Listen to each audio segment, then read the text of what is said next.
Thanks. Do we have, we have screen. Awesome, right. Thank you, I will use this one. And let's add the power, because otherwise I will be so sad not having any power when I'm back at the airport. All right. Okay, good. This was so brave of Peter to go on stage as a British, so, sharing his opinion. Nobody in Europe is interested in the opinion of British nowadays, I'm afraid. Sorry about that, Peter. He shared some really good Dutch jokes with me just now. I'm going to remember those. It was great seeing that this was an IT conference that is morphing into a more inclusive kind of event with people from outside of the IT.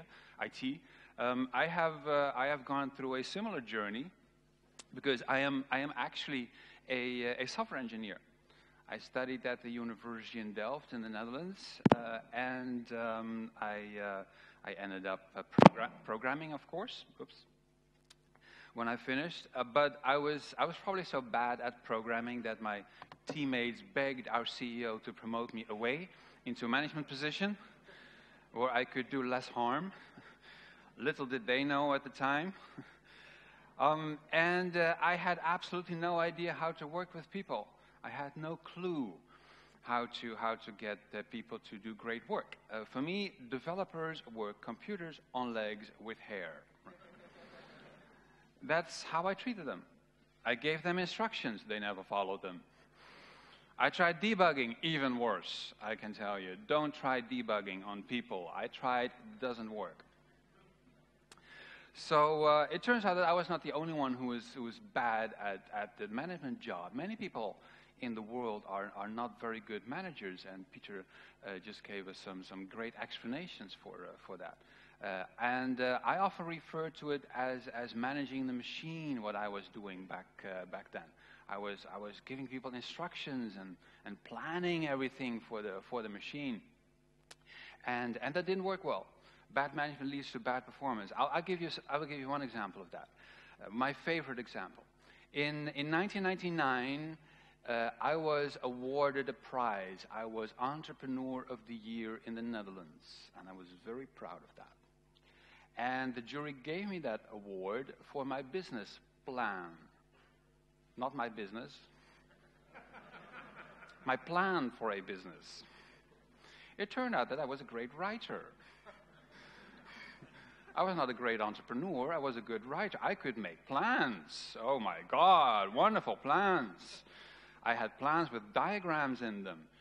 The diagrams, for example, said that the profits would be going up according to my plan. The revenue would go up, number of employees would go up, my ego would go up, everything would go up according to the plan. The jury had never seen something like that. They thought it was amazing. They made me Entrepreneur of the Year. Now, as a writer, I consider it my first work of fiction. I'm already a celebrated fiction writer. And I actually, the business plan helped me to get informal investors to inject money in my little startup at the end of the 90s, early 2000s. 1 million euros they gave me, or they gave my business. And I was very busy with 6 or 7 people, and we were quite successful at spending all that money to the last euro. But we never found any customers, sadly, because the business didn't work. The plan didn't work. That was an example of bad management. I have many more. I will not bore you with all the details. Now everything has changed. I travel the world. I attend conferences like this one, and people want to hear my stories of what better management means, at least in my experience. And yes, it means, as Peter just said, it means also moving from. I'm still at the EQ phase. I'm really bad at that. I'm already having to move to the WQ. My God, doing things collaboratively. That's hard, but I'm trying. And I have some examples of that, how to do things collaboratively with my team. I was at a conference in Barcelona a couple of years ago. And I was sitting in the audience like you, and there was a speaker there, Jim McCarthy, and he said something that inspired me. He said, you guys in the Agile community, this was an Agile software development conference, he said, you're always focusing on co-location. Thou shalt have the Scrum teams in the same room, otherwise you end up in hell, or something like that. He didn't say that. That was my interpretation while I was in the audience.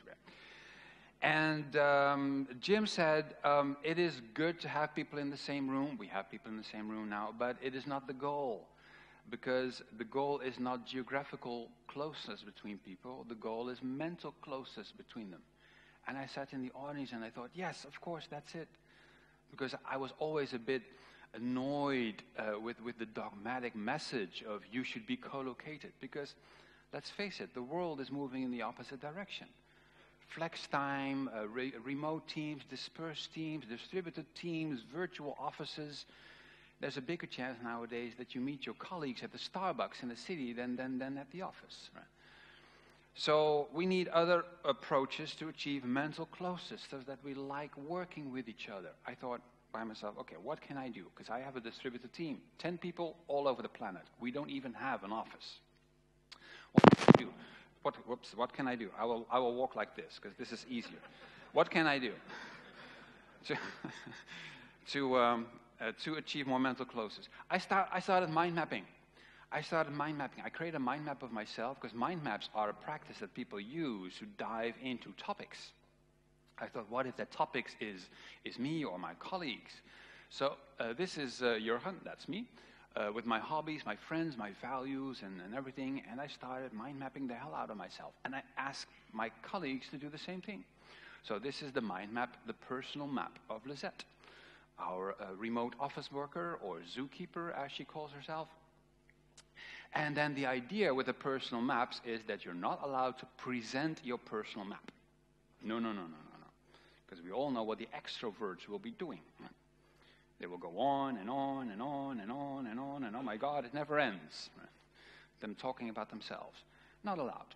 You make your personal map, you offer it to the team, and then they have to ask questions. So we asked questions. Hey, Lisette, why did you have pink hair over here? And then Lisette said, oh, I was 19 years old and experimenting with hairstyles. And then we had a great discussion as a team of what things we did when we were feeling young. That's a great team building, team bonding exercise. And you can do this remotely. We did this remotely across the planet. I have others. This one is by Hanu, who is our web developer. And as you can see, which is totally obvious, Hanu is from Finland because there's almost nothing on the personal map. My friends in Finland pride themselves on the fact that they use very few words. They're very economical with their language. They have to, because in the Finnish language, the words are like 10 times longer than in any other language, right? And I know it's related to Hungarian at some point in history, right? So Hanu says, my name is Hanu, I am from Finland. And then the questions got started. Where in Finland, Hanu? Helsinki. Well, ultimately, we got a conversation going, I assure you. By the way, this joke got the biggest laugh in Finland. I kid you not. Awesome people. Anyways, so I have a few more. This one is by Sergey, who is obviously our software architect, as you can see. Awesome! I love these personal maps. None of them are good or bad. They're people expressing themselves in any way that they want, with the tools that they prefer. The way they make the personal map already says something about the kind of people that they are. That's wonderful. I have very different ones from the workshops that I have done before. This one is by Dave. Oh, I love it when they're very colorful and when the people use illustrations, etc. Terry and Nicole and, oh my God, Julio, engineering manager. Of course, I knew it. Wonderful. Wonderful. So what I like is that this is just an idea that came to my mind. I thought, what if we made mind maps of ourselves? That would be a really interesting experiment. So we started doing this, and now it is a standard practice on our team. Every time we hire someone new, we want to see that person's personal map. We're going to ask questions for 30 minutes, and you can ask us questions as well, because our personal maps are still on Google Drive. That's the whole point of management, I think. Running experiments, trying things out in a management sphere. I have some more examples. Did you know that the word management is from the Italian word maneggiare? It means handling or leading horses. Isn't that nice? It's about taking care of a horse, a living system. Right? Not something, not a machine. It's something that lives, that you have to nurture and feed and love, and hopefully it doesn't kick you in the face or bite your ears off. Right? That's an organization. Right? Something that you need to take care of. I like that metaphor because it stretches quite far. For example, sometimes I speak at a lot of Agile conferences and Scrum gatherings. I will be at a Scrum event in Porto on Friday. Sometimes people say, we don't need managers. We have self-organizing Scrum teams. Let's just put the managers on the list of impediments. The Scrum Master will deal with them. And I'm not very sure about that. Actually, I'm pretty sure that doesn't work like that. Because, to stay with the metaphor, a fully self-organizing team or a 100% self-organized organization, that's a wild horse. There's nothing wrong with wild horses. But I'm not going to sit on the wild horse and slap its ass and say, yeehaw, and then hope that it runs in the right direction. What kind of management is that? I have a certain idea for the purpose of that horse, right? The purpose of the organization. I want it to end up somewhere. And wild horses have a tendency not to do that. So we need a bit more. We need, to stay with the metaphor, we need the bridles and the spurs and the reins. We need somehow to clarify to the horse, this is your territory and you can self-organize all you want until here. Because there's another horse, somebody else with other responsibilities over there. This is what we need to do. And managers are very bad at this. Managers are very bad at delegation, empowerment, self-organization, managing the system, basically. They sometimes think they have two options. Either I make all the decisions as a dictator, or they do everything, and then we will have anarchy, chaos. Oh my God. But it is not binary. There are steps in between. I'll give you some examples. To enable the discussion here, to facilitate the language, I create a model called 7 levels of delegation. Level 1 is pure dictatorship. That's me telling you what I want. So take vacation days, for example. I would say you go on vacation from May 17th to May 29. You go on vacation from July 20 to July the 31st, to Barbados, by the way. You go on vacation, etc. Doesn't work like that, right? Doesn't work like that, I'm quite sure. Level 2 is trying to convince people, I know what I want, but I'm trying to, well, I will listen to you at the very least, but I still make my decisions. Level 3 is, I will ask you for your opinion first. This is the traditional approach, perhaps in some organizations where people file their vacation requests. Dear manager, can I please go on vacation on these days? And then the manager says, let me think about that for a week. And then after a week, you hear, yes, for this time, okay, right? With a deep sigh. Okay, that is level 3, right? People ask, manager says yes or no.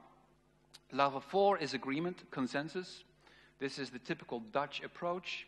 We talk and talk and talk endlessly until most people have died of exhaustion. And then the survivor makes the decision, basically. And then level 5 is advice. And I suggest people, I think you should be doing this, but you decide. You decide, you do what you want. But I think you should be doing that. But ignore me if you want. Ignore me, that's okay. Yeah, you can go, fail if you want. I don't care, whatever. I would do that if I were you. That is me being the servant leader, coaching, etc. But still nudging them at the very least. Level 6 is, I ask people for what they did. Please tell me who was on vacation when. It would be nice for me to know. And level 7 is, you arrive at the office and every day is a complete surprise who was there and who was not. That's the wild horse, basically, right? That's anarchy. Now, you can visualize this. This is a model that I call several levels of delegation, and it's symmetrical. I like that. And you can visualize it. You can visualize it with the delegation board or empowerment board, as some people say. We love visualization, particularly in agile communities. So this delegation board says vacation days. All right, that's a bit traditional, perhaps. We have to ask for permission, but team membership, oh, that is a bit more modern. We decide who is on which team. At least the manager gives suggestions. I have actual photos. I have actual photos of people who sent me their delegation boards. This one is from a company in Bulgaria, but it is actually a Dutch board. And the connoisseurs would be able to see that this is a Dutch company. Let me tell you something about Dutch people. I'm Dutch, so I know. So don't argue with me about this, okay? I know what I'm talking about. Dutch people have this eternal struggle with freedom versus order. We love freedom, but we cannot have things get out of hand. We don't like that, right? So, for example, has anyone ever flown into Amsterdam Schiphol Airport? Let me see some hands. Anyone? Amsterdam? Oh, lots of people, right. Did you have a look out the window and did you see how nice and straight all the fields are? Very rectangular, very squarey. Yeah, yes? Not like Britain where it's a complete mess when you look out the window. It's a complete mess. And everything nice and straight, right? Yeah. Now, most of what you see down there is probably marijuana, okay? But we Dutch, we don't care what you grow, as long as you grow it in a straight line. That's important. We cannot have the marijuana get all entangled with the tulips for the Chinese. That would be a disaster. So, we have a bit similar issue here. We see seating, level 1, a seating arrangement. How nice. So you sit there, not there, there. Right, perfect. Maybe little nameplates for everyone. Seating arrangement. At the same time, salaries are delegated all the way to level 6. You pay yourself anything you want. I don't care. You have to stay on the right chair. You cannot pay yourself salary from the wrong chair. That would be chaos. Okay? Dutch. Tell me about Dutch people. This is another one. I love it. This is one from Poland where they invented a new level 0. That probably means I'm not even going to tell them what I decided. Ha! Screw them. This one is from Germany. Complicated.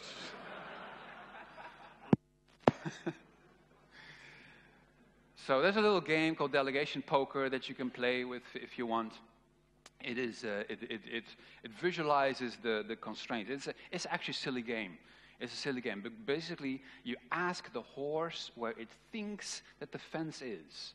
And then the horse says, I think the fence is over here. And the manager says, haha, wrong, it's over there, ha ha ha. Great discussion, you try. Anyways, so those are things I tried. And some of these things were quite successful. I was a CIO for a number of years, 7 years at a company in Rotterdam, and when I took over, I introduced Scrum and Agile, and what I was very proud of was that turnover dropped from 17% to nearly 0 in my part of the organization, not elsewhere, in my part, because people were happier. They had more, they were empowered, they could self-organize within the constraints that I gave them. So it was a success. Now this leads to a question. Is it the success of the practices that leads to people being happier? Is it a successful organization that has people enjoy their jobs? Or is it the other way around, where happy people make companies more successful? Chicken and egg. I would like to see some hands. I would like to see some hands. How many of you think the first of these two relationships is the strongest? That usually success leads to happiness. Let me see some hands. That is usually success leading to the happiness of people. Okay, that is 8.2% of the audience. I'm really good at this, trust me. And how many of you think it is the opposite? That is usually happiness of the people leading to success. All right, yeah, that is 91.8. I agree, but I am not 100% sure. Because I read these books, The first one by Sean Aker, who said, "We now know that happiness is the precursor to success, not merely the result." So he agrees with the majority here. But Phil Rosenzweig of the Halo Effect, another book that I gave 5 stars, does employee satisfaction lead to high performance? Probably, but the reverse effect is stronger. But he called it satisfaction, not happiness, which many researchers equate with each other, but not all of them do. This gives me headaches, I can tell you. Trying to understand this stuff, it is very complicated, or actually even complex. But despite all the complexity, a fact is, happy workers do more and achieve more. So I was once researching this. I remember I was sitting I was in Argentina at the time, in Buenos Aires, which is a fascinating country, by the way, Argentina. Nothing works, everyone is happy. It's amazing. It's amazing. They consistently rank among the happiest countries on the planet, well, except for the Scandinavian countries and the Netherlands. They're usually like in the top, and then quickly after you'll find Argentina. But when you arrive at Buenos Aires airport, there's not a single cash machine that is able to give you any money. And they all have different error messages. How do they do that? I don't know. It's a Cambrian explosion of error messages. Anyways, I was sipping a cocktail, summer Buenos Aires. I probably paid for it by reselling the air conditioning from my hotel room or something. I don't remember. And I was researching the happiness topic. What is it that makes people happy? There's a lot of research out there. So it was meta-research, finding all the articles and the research reports. This is what was mentioned again and again. Thank someone and be appreciative to other colleagues. Give something to another person every now and then. Help them out. Helps people who are in need of assistance. Eat well. Healthy foods, make those available. Exercise. Work out regularly. Rest sufficiently. Sleep a sufficient number of hours. Experience new things. Try experiments. Hike outdoors. Enjoy nature. Meditate. Mindfulness practices. Socialize. Hang out with other people, with friends. Aim for a goal, a purpose in life. And smile whenever you can, even when you have to fake it. That's what some researchers say. If you're not feeling entirely happy, just paint that smile on your face. For the picture. Yeah, very good. Thank you. I look forward to that one. And then your facial muscles will trick your brain into believing that you're a happier person. Isn't that fascinating? Not all the researchers agree about this research, but fascinating stuff. Now, these are the things that you can do as a manager as well. You can contribute. I was at a company in Spain, in Barcelona, where they had a meditation room. They nudged people to apply meditation and mindfulness practices, and they called it the Alegría room, the happiness room. Isn't that awesome? It was full of pillows and cushions and yoga mats and all that crap. It was awesome. Great, great room. And I know companies that have thank you boxes or kudo boxes, where people are incentivized to give each other written tokens of appreciation. Thank you for doing this for me. And then the card also comes with a box of chocolate or flowers or whatever, and the company pays for it. Very simple gestures. That's 2 items on the steps to happiness. I once organized code reviews outside in the sun with my software teams. They thought it was a little bit odd. I said, print those classes and interfaces. I know what I'm talking about. I'm a software engineer too, so print all that stuff, and we bring it outside. I literally had to drag them from their caves into the fresh air. And they were like, oh my God, what is that bright thing up there? I said, that's the sun, you idiot. You haven't never... No, you can't swipe it away. It's not a computer. Now sit here on the tree trunk, and then we had a great discussion, a code review. We did that several times in the summer. It counts as hiking, even though it was just 50 meters around the corner of the office. But it was getting outside into the fresh air. Now, I call this 12 steps to happiness, right? Because as Sean Aker wrote in his book, there is actually no destination.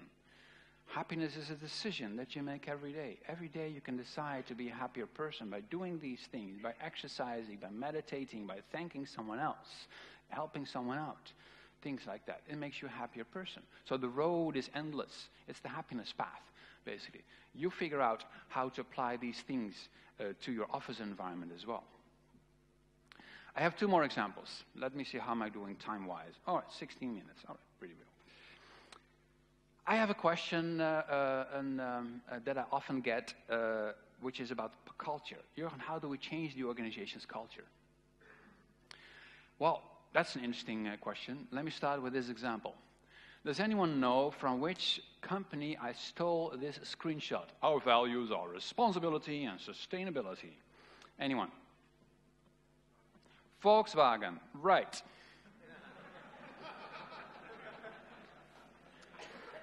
Our values are responsibility and sustainability. I think this might be a rare case of German humor that we see.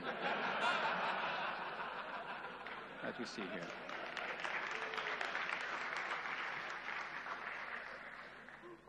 You know what the real purpose was at Volkswagen? Does anyone know what the real goal, what they actually valued at the company? Cash? No, more specific than cash or money. Profit, more specific, a very concrete goal. No. What nice one, yeah. One more. Sorry? CO2, no. They want to be #1 in the business. Market share, bigger than Toyota. That's easy to remember. Bigger than Toyota. 3 words. Right? That was communicated all the time to everyone. We want to be bigger than Toyota. Sell more cars than the Japanese guys. And they were bigger than Toyota for a couple of weeks. Until, as the British say so beautifully, the shit hit the fan. Thank you, Peter, for offering that expression to the global language. We don't have it in Dutch. So I insert it anywhere I can. It's wonderful. I'm so glad I wasn't in the boardroom at the time when that happened. So there's something missing here, which is the lack of a feedback cycle. This should be completely obvious to agile people who know all about feedback cycles. Is what we say that we're doing also what we're actually doing? Or as the researchers say with complicated words, the espoused values versus the enacted values. There's often a gap between those two. We have to remove that gap. Now, very often, companies come up with value lists, bullet points, like our values are responsibility, sustainability, accountability, trust, respect, openness, diversity, and focus. Is anyone able to remember those value lists? You have them on posters and things like that. I can't. When I go to the supermarket for 3 items, I come home with 2. And I'm like, oh my God, I forgot the milk again. So I definitely cannot remember 7, 8, 9 items on a value list. But I remember stories. People are great at remembering stories. So what I did with my team, I introduced a value stories channel on Slack, which is the tool we use for our communication. On that channel, we discuss stories that relate to our values. Like last week, someone emailed me from Spain. It was a reader who has actually helped me with my book, Managing for Happiness. The previous edition is called Workout. And he said his workout copy got stolen. His bag was stolen in Spain, and it was his only copy.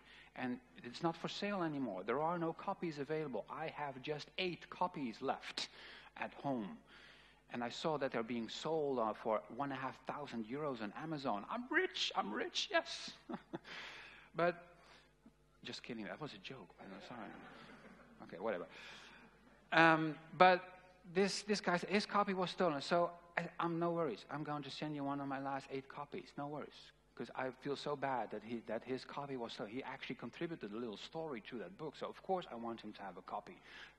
That's kindness. I think I want to be kind. That's one of our values. My team remembers those stories. They don't remember the list of values, but they remember stories. So we have to share stories all the time. And some companies have handbooks, culture books, where they share stories with each other. Zappos is a famous company. They have a culture book that you can download. It looks awesome with illustrations and photos and everything. IDEO, the famous design company, has the little book of IDEO that you can download from SlideShare. It has values such as be optimistic, Well, are they optimistic? I would like to know some stories of them being optimistic. So those stories need to be shared. And we have to do that in an iterative way, comparing those documented values, responsibility and accountability, with what we are actually doing and the stories of what happens in the company.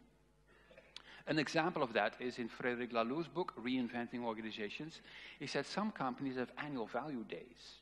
That's great. People get together just to discuss values, the purpose, and, as he said, how they live up to them. Good practice. One problem, it happens only once per year. That's not enough. It's a very slow feedback cycle. You need something that is faster, like a value stories channel on Slack or something. I know some people discuss it as part of their weekly retrospective, for example. That's a great idea, to end the retrospective with a story of something that happened that week that resonates with our values. Because people are going to remember the stories, not the value list. This is a tweet that was retweeted thousands of times last year. The culture of any organization is shaped by the worst behavior the leader is willing to tolerate. Many people recognize this. Very, very popular tweet. But I prefer the positively phrased version, which is the culture of any organization is shaped by the best behavior the leader is willing to amplify. I came up with this version. Sadly, it did not get thousands of retweets. I'm counting on you there. Thank you. Do your best, all right. So probably we need a bit of both. Sometimes we have to intervene. You have to sometimes intervene when something bad happens. Otherwise, that bad behavior will be the baseline of the culture. You cannot allow that. But for every intervention, you have to compensate with at least 5 positive things. It's like in marriage. Every point of criticism has to be compensated with at least 5 compliments to make it even. Because the criticism hurts more. It has more of an impact. So compliment the hell out of everything, right? Shine the spotlights on all the good stuff. And that's what our value stories channel is for. And also what the next and the last practice is for that I'm going to talk about, which is about money. I saw the number 2 question asked to Peter. You asked the question to the wrong person. I know the answer. About bonuses. Well, actually, I have a very specific practice of how we deal with it. You decide whether it is something for you. About giving people targets and then measuring the outcomes and giving and incentivizing them through bonuses. The traditional approach is that people get a steady amount of income, and then by the end of the year, some people get a lot more. And usually managers apply what is called the Pareto principle or the 80-20 rule or Zipf's law, which means 80% disappears in the pocket of the manager and 20% goes to everyone else. It's so kind of the manager to share that 20%, right? Now, needless to say, most people don't like this approach, and they say we should have a steady amount of income throughout the year and no bonuses, because bonuses just demotivate everyone. Everyone disagrees with how they are distributed. Good point, but there's a problem here. It doesn't work. It doesn't work. And you know why? Because of entitlement. Did you know that on average, 70% of drivers think they are above average drivers? Could be 80% here in Hungary, I don't know. Yeah, 99, I heard, 99. I know, you tell me, I don't know. I heard among college professors, 80% think they are above average. Now, these are smart people, right? Assuming a normal distribution, they should understand the difference between 50% and 80% on average, right? I'm very sure among professional keynote speakers, 90% think they are above average. Useless data. They actually researched this. It was on ScienceDaily.com last year, which means it must be true. And the research says they asked people on teams, how much did you contribute to the overall team outcome as a percentage? They added up those percentages, and the average was 140% per team. Now, where did that 40% come from? Entitlement. People overestimate their own contribution. Actually, this overestimation correlates with team size. The bigger the team, the more people overestimate, which makes sense. Because when you have a large team, you have no idea what the guys over there did, but you sure know that you did a lot. You worked all night yesterday night, and they cannot possibly have worked all night over there on the other side of the team. At least you didn't see it. Right? So if you pay people steady amount of income, by the end of the year, 80% of the people will think they're underpaid, and they will be unhappy about that. It will not be true, but they're humans. Somehow you have to compensate for this entitlement effect by identifying performance. That is what performance management is trying to do. This is what I do with my team. We have a steady amount of income per year, but sometimes there's a little bit extra. Not much, just enough to care about it. It's not a lot of money, just enough. We have, at the start of the month, 100 points. It is the first of the month now. So right now, today, I get 100 points again. And I have to give those away. I cannot keep them for myself. I have to give them away. 10 points to you for helping me out yesterday. Thank you so much. 5 points to you for your super fast response times. I really appreciate that. 15 points to you for not killing me when I screwed up the web server. I'm so sorry. You helped me getting it up again. And these points that they get from each other, they accumulate over time on our team. It gets bigger and bigger. At the same time, as the business owner, I set aside some bonus money, depending on the performance in the whole system. Right? And like a jackpot, this bonus money also builds up over time. So the only thing left to do is to pick a good moment to convert the credits that people earned from each other for their performance into the real bonus money that is available. This is how we do that. Oops. Why is it not showing? Okay. Yeah. Dice. Oh, come on, big money, big money. Everyone give it a kiss. Come on, lucky dice. We love you, we love you. Oh, it's a 6. No way! Whee! Can you see? Can you see that? We have a simple company rule. At the start of the month, one person throws a dice. And this has to be recorded. It has to be on video, otherwise it doesn't count. If that person throws a 6, we pay out the bonus money. No 6, no bonus. That's it.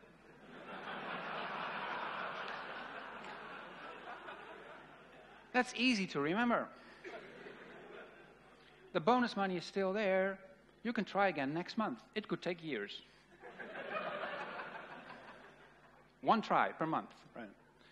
In practice, it doesn't take years because the one who threw the dice, Louise, she's a master 6 thrower. I kid you not. She threw a 6 3 times in 11 months. I don't know how she did that. We considered renting her out to people in casinos. Anyways, so the reason we do it like this, keep it unpredictable, is so that nobody knows when it is bonus payout time. It could happen every month. It could take a year. You don't know. Because when people are promised a bonus in December, we all know what happens. People have spent the money before they even received it. And when it is less than expected, as it often is, they are demotivated again. Oh my God, only 50 euros? I already shopped at Louis Vuitton. Well, that's your problem then, isn't it? So you're back to square one. People are unhappy. Not on my team. They think it's their own little Las Vegas casino that they have every month. Every month there's a chance of winning. So I get questions about this all the time.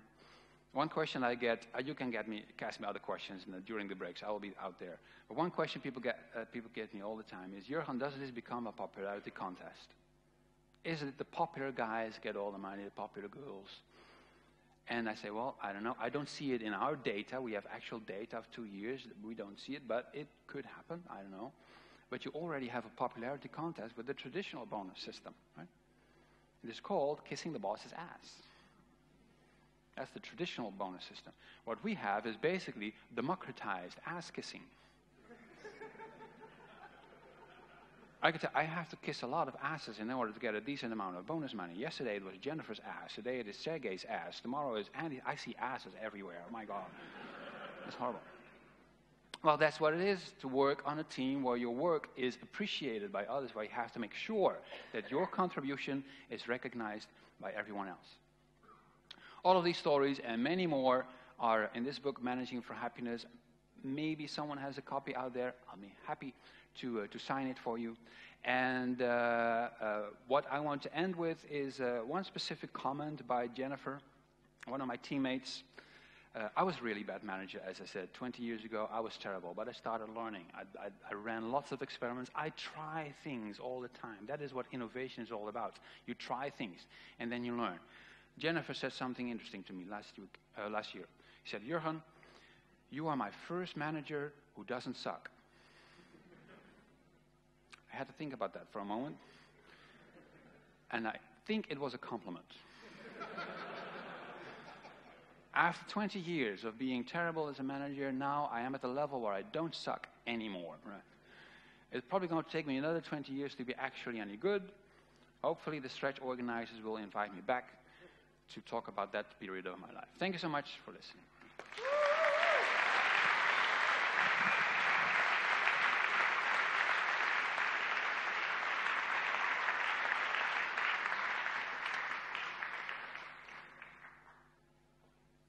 Is there someone coming? Am I supposed to get out of here? Oh, not yet.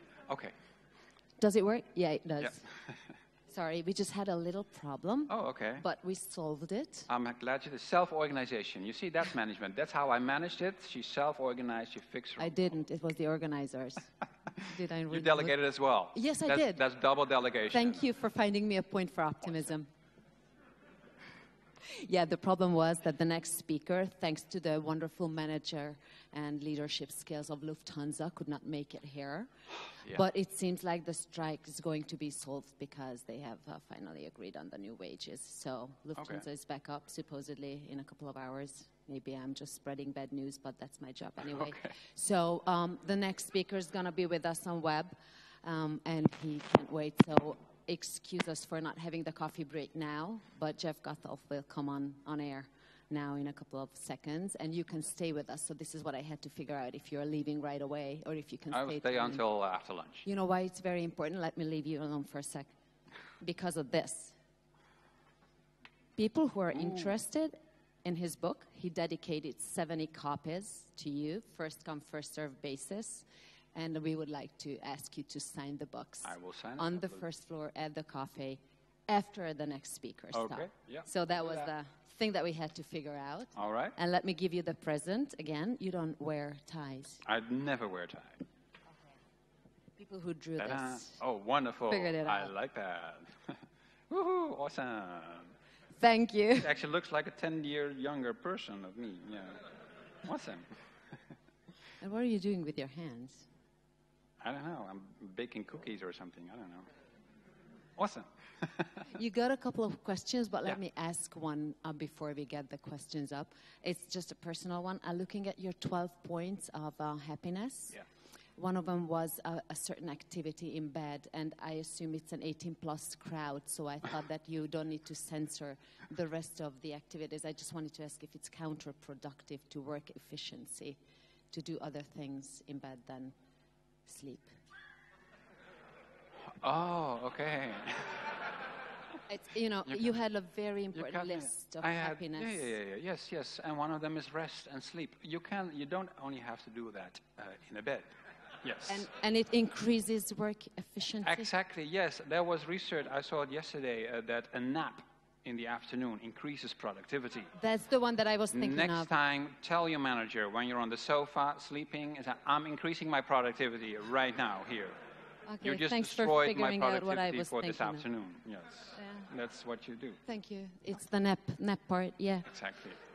And the other thing that was interesting was how different Dutch people are from Hungarian. You said you cherish your freedom, but you, as long as everything is under control. Everything has to be, neatly ordered freedom, yes. We are just the opposite. We really don't care about freedom as long as everything is out of control. So we complement each other, right. That's nice. Yeah, in an interesting way. So let's see the questions. How do people handle when they don't get any bonus points but see everyone else progressing besides them? Oh, well, we just fire them.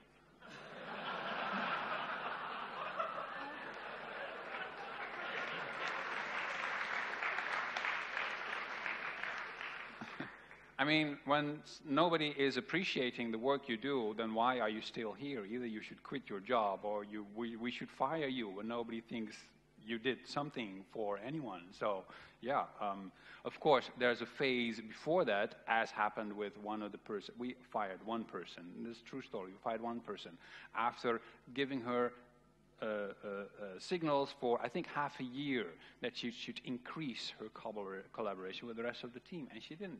So ultimately, nobody was giving her any points anymore, because she also didn't do the bonus thing. She didn't like that. And she was only working by herself. And, well, there was no WeQ there in any way. So we said, okay, well, this is not the right place for you. This is not the environment for you where you can excel. You need to work somewhere else. We'll help you with that by kicking you out of the team. That's what we did. That's the, yeah, so in a nutshell. Do you eliminate workplace bullying? Maybe she was just not appreciated. It's part of my question coming to this one. Yeah.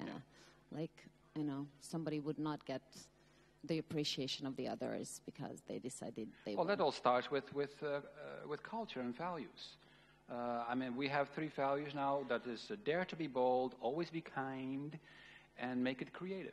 Those are the 3 values that we decided on as a team. It was a team effort. So kindness is the second one that includes being kind to each other. We were kind for half a year to her. It didn't work. So, yeah, then you just have to part ways. I think we don't have more time for questions. Good. Thank you very much for being here.